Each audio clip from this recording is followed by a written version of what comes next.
নজর রাখবো পরবর্তী সংবাদে।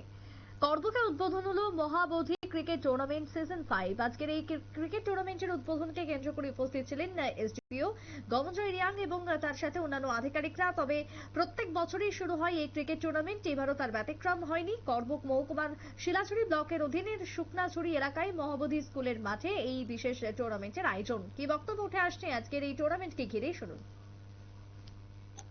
তো 4টা গ্রুপ সেরকম, তো সবার সহযোগিতা আমরা পেয়ে প্রতি বছর সুন্দরভাবে সম্পূর্ণ করি। এই বছরে সেরকম আশাবাদী। আমরা এখানে হচ্ছে সব কমিটি নেতৃবর্গ গ্রুপ, আমি tournament committee convener, joint convener, committee cashier, committee member এগুলো আছে। তো সবার সহযোগিতায় আমরা সম্পূর্ণ করি। এই বছর আমাদের একটা বিষয় হচ্ছে নেশামুক্ত যুব সমাজ গড়ার লক্ষ্যে করব মহকুমা ভিত্তিক সেই খেলা।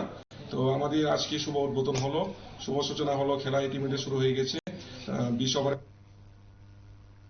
আপনারা শুনলেন সংশ্লিষ্টের বক্তব্য। এই টুর্নামেন্ট চলবে 1 মাস ধরে। আগামী জানুয়ারির 11 তারিখ হবে ফাইনাল ম্যাচ। 16টি দল খেলবে টুর্নামেন্টকে কেন্দ্র করে।